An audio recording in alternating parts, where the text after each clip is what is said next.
Chega mais, nação, vamos juntos aqui analisar agora a imprensa esportiva de todo o Brasil, a repercussão da vitória do Flamengo para cima do Corinthians. Tem a imprensa aí falando sobre o Mengão, João Guilherme projetando o caminho do Flamengo para o título brasileiro. E vamos aqui analisar, porque a imprensa esportiva rasgou elogios ao Flamengo com essa virada que aconteceu na Arena do Corinthians, na Neoquímica Arena. Chega mais, daquela moral, explode o dedo do like e vamos bater juntos aqui uma meta de 5 mil likes para esse vídeo. Para isso eu preciso demais da força da torcida do Flamengo em peso aqui no nosso canal. E se você não é inscrito aqui no canal, meu Mengão React, eu convido você a fazer parte aqui todos os dias. Trazemos para vocês todas as informações do Flamengo. Já corre nos comentários, coloca aí de qual cidade você acompanha nossos vídeos e coloca aí o que você achou dessa vitória do Mengão. Créditos, vou deixar o canal da ESPN Brasil, Flamengo TV, ao canal do Denilson, link na descrição como créditos. Bora para as últimas informações do Flamengo. A classificação do Brasileirão na sua tela, o Flamengo cada vez mais líder. A rodada foi espetacular pro Flamengo, né? Deu tudo certo. Ele venceu, foi a 54 pontos. Cruzeiro, Palmeiras, Mirassol e Botafogo perderam. Dos 5, os 4 perderam. Cruzeiro 50, Palmeiras 49, Mirassol 42, Botafogo 40, Bahia também, São Paulo 35, Fluminense 34, Bragantino e Grêmio 32 pontos. Seguindo, na segunda página, o Vasco com 30, o Corinthians 29, Ceará e Atlético e Internacional no bonde dos 28, Santos 27, na zona do rebaixamento já um pouco mais afastado, né? Juventude e Vitória 22, Fortaleza 21 e Sport 14. Vamos direto com o Neoquímica Arena, a vitória do Flamengo em São Paulo sobre o Corinthians. Derrota do Corinthians em plena Neoquímica Arena, vitória de virada do Flamengo por 2-1. Bom, um jogo que foi para esquecer, principalmente para o camisa 9 corintiano, Yuri Alberto. Ele teve a chance de abrir o placar logo nos primeiros minutos da partida com um pênalti para o Corinthians. Ainda assim, o camisa 9 cavou na frente de Rossi, que pegou a bola sem dificuldade nenhuma, perdeu a primeira oportunidade do jogo. Ele de novo, Yuri Alberto teve várias chances ali nos minutos seguintes e não conseguiu marcar, perdeu as oportunidades. Foi aí que o Flamengo começou a crescer no jogo, mas a melhor chance mesmo do time rubro-negro foi com a Arrascaeta aos 43 minutos do primeiro tempo. No segundo tempo foi hora de Yuri Alberto se redimir, fez o primeiro gol da noite, um golaço, e foi para a torcida comemorar. Acabou levando o terceiro cartão amarelo e dá fora do próximo jogo do Campeonato Brasileiro. A Arrascaeta também fez o dele aos 9 minutos de bola rolando na segunda etapa. O Corinthians, que deixou de dominar a partida, acabou vendo a virada do Flamengo com Luiz Araújo. E aí não teve jeito, o Flamengo conseguiu segurar o resultado e conseguiu também se manter na liderança do Campeonato Brasileiro, já que viu Palmeiras e Cruzeiro perderem as suas partidas nesta rodada. Sendo assim, o Flamengo agora se mantém isolado com 54 pontos, enquanto o Corinthians é o 12º colocado com 29 pontos. Vamos ouvir os personagens desse jogo. O começo do jogo foi um começo do jogo difícil pra gente. A gente subiu a nossa pressão, a marcação. Eles acabaram saindo, às vezes por tabela, por vantagem qualitativa, por drible, e isso fez com que o nosso time teve que correr para trás. Não controlamos bem a profundidade hoje, fomos muito mal nesses primeiros 30 minutos controlando a profundidade, e era o que eles estavam explorando, né, essa bola nas costas da nossa linha defensiva. E acabaram machucando bastante a nossa defesa. No começo do segundo tempo tomamos um gol, mas eu já se via outro tipo de competitividade dos jogadores, outro tipo de postura, e sabíamos que teríamos nossas chances. Também tivemos nesses últimos 10 minutos do primeiro tempo, e assim foi no segundo tempo, onde chegamos com bastante volume, com bastante gente, e criamos a chance para poder vencer um jogo muito difícil, onde o adversário depois de uma carga mental muito grande da Libertadores, pênaltis, 2 dias, viagens, conseguimos uma vitória fantástica. Nós fizemos uma partida onde merecíamos ter tido uma sorte melhor, um resultado melhor. O primeiro tempo foi quase perfeito, se podemos colocar assim.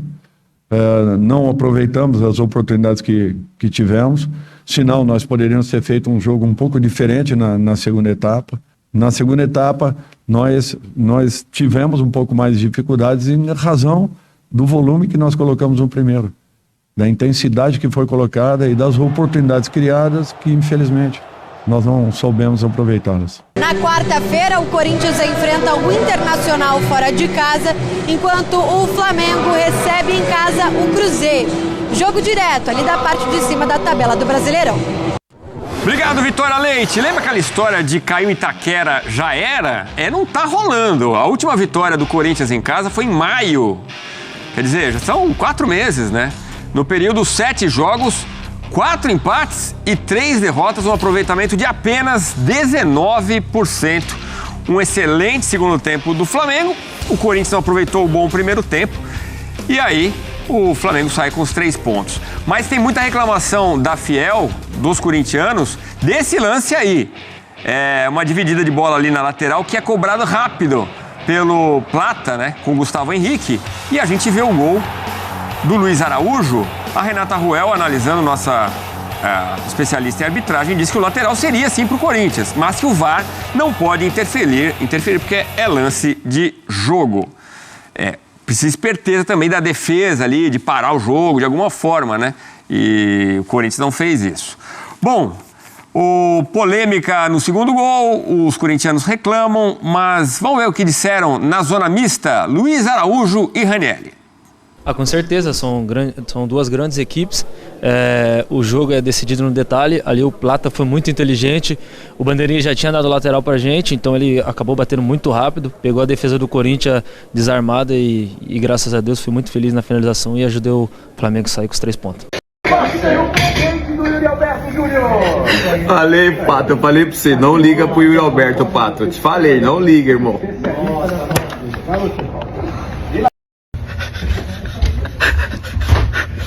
Não ri não, Prazo, não ri não, mano. Prazo, não ri não, Prazo. Eu não sei o que foi pior. O pênalti que o Yuri Alberto bateu foi uma vergonha. Esse uniforme do Corinthians que é horroroso, mais um que a Nike faz. Gente, Corinthians é preto e branco. É tão difícil entender isso. Ou o Thales Magno, gente, o Thales Magno tropeçando na bola. Não dá pra entender um negócio desse. Primeiro tempo, até que o Corinthians jogou melhor. Mas no segundo tempo, na hora que começa a levantar as plaquinhas de substituição, esquece. O time do Flamengo é 1 bilhão de vezes melhor que o time do Corinthians. E o Corinthians ficou ali de binóculo, vendo o Flamengo jogar, e tava na cara que ia tomar o empate, tava na cara que ia tomar a virada. E mais 3 rodadas, se o Flamengo abrir, vai ser campeão brasileiro em novembro, ou final de outubro. Mas o Corinthians tá muito feio. Quando você faz o tipo de jogada como essa, você lembra o Pato? Lembra ou não? Contra o Dida? Pô, você sabe que o Rossi é um puta pegador de pênalti, tu pega? Aí você pega, o cara pegou 2 pênaltis, né? Contra a equipe do Estudiantes e classificou Estudiantes, o time dele, que era dele, contra o Flamengo. Pô, eu vou jogar, então o que eu vou fazer? Eu vou meter uma porrada no meio do gol. Vamos supor que ele chuta no meio do gol. Eu não falaria nada do que eu falei. Porque ele falou, vou chutar forte no meio do gol, porque esse cara é bom goleiro, eu meto no meio do gol. Foi responsável. Isso, meteu agora fazer o que ele fez, isso é sacanagem com o time da torcida do Corinthians, que por sinal, o torcedor hoje é muito baba-ovo desses jogadores aí. Vocês são muito baba-ovo. Vocês que estão aqui, vocês que estão no campo, vocês são baba-ovo de jogador hoje. Vocês são baba-ovo de Memphis, baba-ovo de Garro. Se fosse eu, ou o Marcelinho Carioca, trucidado pela torcida do Corinthians, que ele bate um pênalti forte e que o Marcos saiu 1,5 metro. Os caras arregaçam ele. E se fizer 3 gols no jogo de hoje, eu não tiro uma palavra do que eu falei. Eu sou fã do Yuri Alberto. Eu adoro o Yuri Alberto. Eu gosto dele. Mas jogador assim não, meu irmão. O Corinthians não é isso não, velho. O Corinthians precisa de você. Fazer uma merda dessa é falta de responsabilidade e não ter entendimento do que é o Corinthians. Quando você faz isso, você quer aparecer. Quando você faz isso, você quer ser mais que os outros. Vai se fuder, porra. Soltou pra Carrascal, dominou, abriu, virou, tocou essa bola! Araújo, Luiz Araújo, a bola na rede! Gol!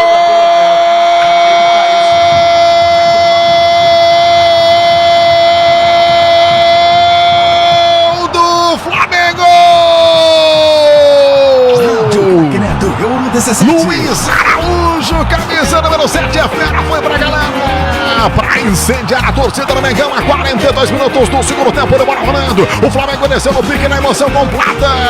Depois o Gustavo Henrique que lançou essa bola pela risca lateral rápido, ligeiro, Plata, cobrou para Menso, a bola sobrou para Araújo, que entrou em diagonal pela ponta esquerda, bateu de primeira no fundo da rede do Timão. É pura adrenalina de mais o Mengão na Neoquímica Arena. No placar da Rádio Craqueira, 17 tá marcado. Flamengo na frente, Flamengo 2, Conegão, Hugo Souza, excesso. Deu pra pegar e buscar depois que tava lá dentro. O antipático Flamengo deu um passo importantíssimo para conquistar esse campeonato brasileiro. Venceu o Corinthians em São Paulo por 2-1 e agora tem 54 pontos contra 49 do Palmeiras. Tem um jogo a mais, mas ele tem 5 pontos a mais que o Palmeiras. Mesmo que o Palmeiras vença o jogo dele, vai a 52. Fica 2 pontos atrás do Flamengo. E o Flamengo recebe o Palmeiras no Maracanã. Se vencer, abre 5 e o campeonato praticamente acaba. Mas deixa eu explicar para vocês o seguinte: por que eu falei antipático do Flamengo?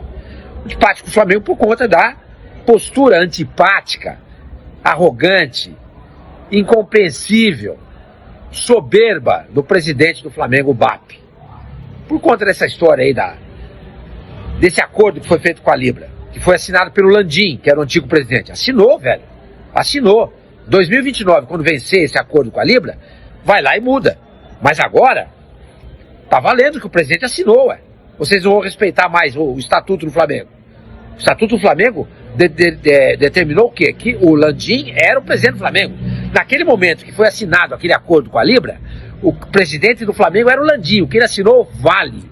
Ponto. Agora, covardemente, o Flamengo vai à justiça, pega uma liminar e asfixia outros times que precisam receber esse dinheiro, entendeu? Mesmo que seja um dinheiro pequenininho, precisa.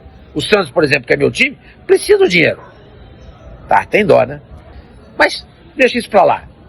O antipático Flamengo, ao vencer o Corinthians na arena do Corinthians de São Paulo por 2-1, pula agora para 54 pontos ganhos. Tá? Senhor Mano, mas e o Cruzeiro? O Cruzeiro tem 50, é o segundo colocado, mas tem um jogo a mais do que o Flamengo. O Flamengo tem 24 jogos, o Cruzeiro tem 25. E o próximo jogo do Flamengo é exatamente contra o Cruzeiro no Maracanã, nesse meio de semana. Então, se o Flamengo ganhar do Cruzeiro, ele vai a 57, segura o Cruzeiro com 50 e com um jogo a menos que o Cruzeiro. Aí ele despacha o Cruzeiro dessa briga pelo título desse campeonato brasileiro de 2025.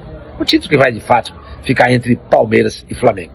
Então, se o Palmeiras tiver ambição, e claro que ele tem, de ganhar esse campeonato brasileiro, ele não pode perder pontos importantes como ele perdeu para o Bahia hoje. Embora o Bahia seja uma equipe muito legal, com um ótimo elenco e muito bem dirigida pelo Rogério Ceni, e que hoje ostenta, merecidamente, o status de um time que está entre as grandes potências do futebol brasileiro, mas não pode perder. Quem quer ganhar o título do campeão brasileiro não pode perder para o Bahia, mesmo jogando em Salvador. O Palmeiras perdeu, o Flamengo se aproveitou, jogando fora, assim como o Palmeiras, ganhou do Corinthians em Itaquera por 2-1, e para mim já coloca, olha, meia mão na taça. Você tem que colocar as duas, ele coloca meia mão. Agora, se ele ganhar do Palmeiras, passar bem. Projeção de pontos. E ele destacou, ó, é jogo a jogo. Eu não olho muito para isso. Até relembrou, né, que no ano passado, quando ele assume o time do Flamengo, o Flamengo tinha pouquíssimas chances, né, ou quase nenhuma de ser campeão brasileiro, mas que ele sempre buscava e colocava isso na cabeça dos jogadores, que cada jogo é para vencer, como se fosse uma final. É de fato um grande trabalho do nosso treinador Felipe Luiz, hein, Diego Pose, João Guilherme, mais uma grande entrevista do nosso Filipinho. E muito legal, parabéns por esse um ano à frente do Flamengo. Como você diz, é raro, né? O último treinador que ficou um ano no Flamengo foi o Luxemburgo há 15 anos. 2011, então, que loucura, né? Quase 15 anos. E, por exemplo, o Abel vai fazer 5 anos agora no Palmeiras, em outubro também. É a diferença de um trabalho, é bem feito. Então que o Felipe Luiz siga muitos anos aqui, porque está muito bem, um trabalho maravilhoso nesse um ano, que será coroado com títulos. Ele hoje deu um passo importante para ganhar um campeonato brasileiro. Lembrando que ele já tem Copa do Brasil, Supercopa e Carioca no profissional. Então ele pode, claro, né, um pouco mais de um ano, conquistar as principais competições, né? Ele pode ganhar 5 títulos. 5 títulos, as principais competições. Ou quem sabe 6. 6, né? Misericórdia. Rapaz, é realmente impressionante, né? A história do Felipe Luiz, até como jogador, né, que vem pro Flamengo, ele deu muitas declarações que ele tinha medo de vir pro Flamengo com a expectativa de repente, não atingir aquilo que ele imaginava, né? Porque é um torcedor rubro-negro, né? O avô dele foi um grande rubro-negro que passou o que representa o Flamengo para ele, brilhou como jogador multicampeão e como técnico, vem escrevendo uma história realmente muito linda. Esse é o nosso técnico, Felipe Luiz. Olha aí, ó, na tela os próximos jogos, Flamengo e Cruzeiro quinta-feira, hein? Torcedor rubro-negro, prepare-se. Flamengo e Cruzeiro, quinta-feira, 8h30, estaremos juntos lá no Maracanã para essa grande partida que promete. Promete. Aí depois tem Bahia e Flamengo, são os 2 próximos jogos do Mengão na sequência dessa próxima semana. Maratona do mês de outubro. Teremos reencontros, hein, Emerson? Reencontros. Quinta-feira, Flamengo e Cruzeiro. Gabigol reencontrando o Flamengo. Domingo, Bahia e Flamengo. Everton Ribeiro. E ali, ó, no dia 19, eu fico imaginando Andréas Pereira no Maracanã jogando pelo Palmeiras contra o Flamengo. Vai receber um carinho da torcida. Vai ser uma das maiores vaias que esse Maracanã vai ter ali, sentido. Vai ser uma loucura. Cara. E em relação ao Gabi, eu espero um tratamento carinhoso. Carinhoso. Porque realmente ele é ídolo, muito ídolo, né? É ídolo. E o Gabi sabe, né? Promover grandes eventos. Sabe. O que foi esse jogo, hein? Vocês podem me explicar o que foi este jogo? Porque eu até agora não entendi. A atuação do Flamengo nos primeiros 40 minutos do primeiro tempo foi uma das piores sob o comando do Felipe Luiz. Felipe Luiz vai completar agora, no dia 1º de outubro, 1 ano. Esse primeiro tempo, esses 45 minutos iniciais, podem ser considerados um dos piores primeiros tempos do Flamengo, desde que o Felipe Luiz assumiu. O time parecia cansado. O time estava completamente espaçado. Espaços enormes do ataque ao meio-campo, do meio-campo à defesa. O Corinthians desfilava. O Corinthians, gente. Nós não estamos falando de um jogo com o Palmeiras ou com o próprio Cruzeiro, que são os grandes adversários do Flamengo nesse Campeonato Brasileiro. O Corinthians está brigando lá para tentar, quem sabe, no futuro, se aproximar um pouco mais, sonhar com uma vaga na Libertadores, se classificar em 8, ou seja, se um brasileiro ganhar a Libertadores, um brasileiro ganhar a Sul-Americana. Mas não, era o Corinthians desfalcado de 2 de seus melhores jogadores, o Garro e o Memphis Depay. Então, o que justifica o Flamengo ter tomado aquele apavoro? Porque, gente, foi um apavoro. O Flamengo foi massacrado pelo Corinthians nos 40 minutos iniciais. A nossa sorte é que o terceiro jogador mais importante do Corinthians, que estava em campo, que era o Yuri Alberto, fez um primeiro tempo pavoroso. O pênalti de cavadinha dele pro Rossi, eu confesso que eu nunca tinha visto um goleiro pegar um pênalti sentado. O Rossi sentou e ficou esperando a bola para encaixar. Porque a cavadinha foi mas tão ridícula, que o Rossi nem precisou estar em pé para pegar. Nem precisou se levantar. Se aquela cavadinha tivesse dada, vamos assim dizer, mais alta, o Rossi pegaria também, mas teria que se levantar, porque ele estava começando a cair. E ele nada, quando ele viu, ele disse, vou ficar aqui sentadão mesmo, que ela veio no meu colo. E foi o que aconteceu. Curioso que a internet já catou e já botou no ar o Rossi defendendo um outro pênalti de cavadinha ridícula também, quando jogava na Argentina. Também sentado, mas pegando a bola aqui no alto. Sabe cobrado por quem? Pelo De La Cruz. De La Cruz no River, jogando contra o time do Rossi, que eu não sei se era o Estudiantes que ele estava, bateu um pênalti ridículo desse e ele, pegou. O resultado dessa história é o seguinte, né? Ganhamos, o que era fundamental, né? Parecia absolutamente improvável, impossível de acontecer, depois daquele amasso que tomamos no primeiro tempo. Ganhamos, sem jogar nenhuma maravilha, mas impondo minimamente a diferença entre os dois times. Agora, ficaram alguns sinais, para mim, preocupantes. O time está cansado. O Saul fez talvez a pior partida dele desde que virou titular do Flamengo. E a gente sente que ele não está mais chegando na bola, que ele está lento. O Jorginho entrou no segundo tempo. O De La Cruz fez um primeiro tempo horroroso. No segundo, foi engraçado porque eu não sei se foi a conversa com o Felipe Luiz, eu não sei se foi o próprio amor próprio, gente, mas nós podemos estar levando o baile desses caras. Mateuzinho, Gustavo Henrique, Hugo Neneca, tudo restolho do Flamengo, titulares absolutos no Corinthians hoje em dia. Como é que você pode imaginar que um time formado por jogadores que foram praticamente doados pelo Flamengo iam fazer aquela atuação no primeiro tempo contra os titulares do Flamengo? Porque sim, houve alguns jogadores que foram poupados. Varela deu lugar ao Emerson Royal, o Vinha entrou no lugar do Alexandro, né?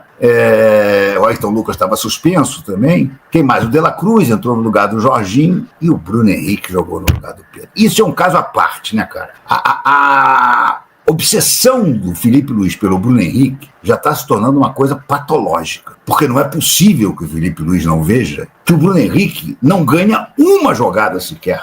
Para não dizer que eu estou sendo cruel demais, teve um lance que eu achei, inclusive, que ele deveria ter chutado a gol, mas ele cruza a bola. Se o Arrasca se estica um pouquinho mais, o Arrasca teria feito o gol com uma assistência dele. Mas eu acho que foi a única jogada em que ele produziu alguma coisa de útil. E eu ficava me perguntando, por que não bota o Pedro? Muita gente vai lembrar, e eu concordo, o Pedro não está bem. O Pedro ainda está longe da grande forma dele, mas o Pedro perde 2, 3 gols, mas faz um. O Bruno Henrique não faz mais nada, gente. Aí o Felipe Luiz percebe em determinado momento que daquele mato ali com o Bruno Henrique não ia sair nada, ele vai e bota o Plata, que é outra paixão dele, E o Plata entra e não faz nada também. Quem eu gostei de ver hoje foi o Carrascal. O Carrascal jogou muito bem hoje. E acho que esse modelo de um 4-4-2 mais parecido com o 4-4-2 da época do Jorge Jesus lá atrás, com o Ilharão, Gerson, Arrascaeta e Everton Ribeiro, pode ser replicado agora com Jorginho, Saul, Arrascaeta e Carrascal. O Carrascal jogou um pouco pela direita, como fazia o Everton Ribeiro, mas ele não é um ponta. O Everton também não era. Agora, vai ter que afinar um pouco mais esse ataque. E afinar também esse meio-campo. Porque no primeiro tempo, o meio-campo do Flamengo parecia uma linha expressa. Os jogadores do Corinthians passavam por ali como se estivessem na linha vermelha, sem engarrafamento. Então, eu saio desse jogo com sentimentos conflitantes. Acredito que a maioria de vocês também. Qual é o conflito? Porra, a gente ganhou o jogo, cara. A gente abriu na tabela. Agora, não adianta. O Corinthians pode ganhar os 2 jogos que faltam. E se nós ganharmos do Sport, nós estamos 3 pontos na frente deles. Era fundamental aproveitar essa oportunidade. E adorei também o seguinte, né, cara? Me lembro que quando empatamos com o Vasco, houve uma certa comoção aqui, porque o Palmeiras passou a ser o líder por pontos perdidos. Uma coisa que não existe mais, que não vale porra nenhuma. Mas é porque se o Corinthians ganhasse os 2 jogos que faltavam, depois do empate do Flamengo com o Vasco, o Palmeiras nos ultrapassaria. 1 ponto. Agora nem que isso aconteça. O Palmeiras, deixa eu até botar aqui direitinho a tabela, o Flamengo foi tinha aqui, a Cacilda, fui chegar no Flamengo, o Mundial Sub-20. Alguém vê esse Mundial Sub-20? Eu não conheço ninguém que veja. Eu nem sabia que estreava hoje, empatou com o México, 2-2. Enfim, o Flamengo agora tem 54 pontos contra 50 do Cruzeiro, que tem um jogo a mais. Ou seja, o Flamengo, ganhando o jogo contra o Sport, ele tem 7 pontos a mais do que o Cruzeiro. 7 pontos a mais do que o Cruzeiro. Vou botar na tela para vocês verem. Embora eu sei que a tela aí, para muita gente que vê no computador e coisa e tal, fica pequena, mas é só para eu mostrar para vocês que eu estou vendo, e aí eu vou contando para vocês. Está aqui, ó. 24 jogos, faltam apenas 14 agora, é bom ter esses números de cabeça. O Flamengo tem 54 pontos, o Cruzeiro tem 50, com um jogo a mais. O Palmeiras tem 49 com 23. Ou seja, se o Palmeiras ganhar um desses jogos que faltam, não vou nem contar o jogo do Flamengo ainda, ele vai a 52. O Palmeiras está, neste momento, 2 pontos atrás do Flamengo. Se ambos ganharem os jogos que faltam, o Palmeiras 2 jogos, Juventude e Santos. O Flamengo 1 jogo, Sport, o Flamengo vai a 57 e o Palmeiras vai a 55. Então, naquela velha brincadeira de se o campeonato acabasse hoje, A verdade é que o Flamengo, para ser campeão, só precisa daqui para frente igualar os resultados do Palmeiras. Se o Flamengo fizer todos os mesmos resultados que o Palmeiras, daqui até as 14 rodadas que faltam, o Flamengo será campeão.